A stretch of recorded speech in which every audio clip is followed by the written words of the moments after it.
A lahko zdaj še jaz zmotim isto tako skupaj glede teh komisij? Samo mogoče, če bi lahko malo bližje stopta. Ista razdalja je tam vsem, kakor Ne, mislim bližje skupaj, ker nimam tako širokokotnega objektiva. Ampak mene pa zanima, ali mislite, da bo preiskovalna komisija ustanovljena, ta vaša, pred tem, da bojo kot proti dobave Finci hodili v Slovenske Toplice? Ne vem, mogoče že kakšen hodi. To nisem seznanjen s tem, ker to je pa jaz zasebna zadeva, kdaj kdo se gre kam kopati in jaz ne spremljam tega po narodnostih ali po čem drugim.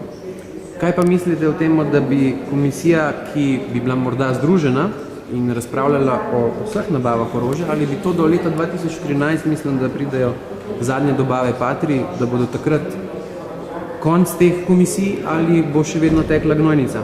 Ko bi bila skupna komisija, vsakršna komisija bo končala svoje delo z mandatom. Tako da, če bo kdo hotel nadaljevati, preiskovati posle, bo moral ustanoviti nove v novem mandatu. Torej, pred nami samo leto pa nekaj mesecev.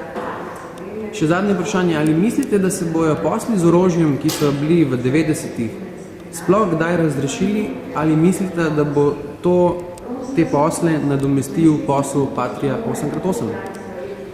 Pregovor pravi, da se nobena stvar ne da tako skriti, da enkrat ne bi prišla na dan in jaz verjamem, da bo tudi temu tako. Pomagali nam bodo zgodovinarji, ampak z ustrezno zgodovinsko distanco, očitno ni še čas. Pod vprašanje, ali mislite, da nas Hrvati držijo v kakšnem šahu pri teh poslih z orožjem iz leta 90, 91, 92?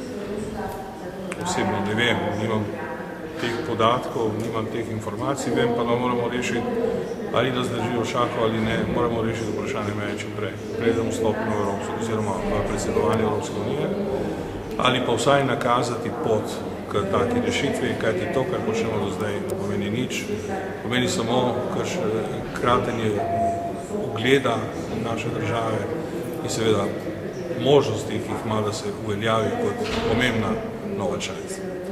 Informacij je veliko, največjih očitno ima visok funkcionar SLS-a, ki v javnosti vsake toliko časa pride s podatki, kot češ, da so neke stvari, ki naj bi bile obremenjujoče in da tudi zaradi tega se aktualno politične razmere še zaostrujejo, da ne rečem, da se ne izboljšujejo in da predvsem ne moramo rešiti nobenega odprtega vprašanja.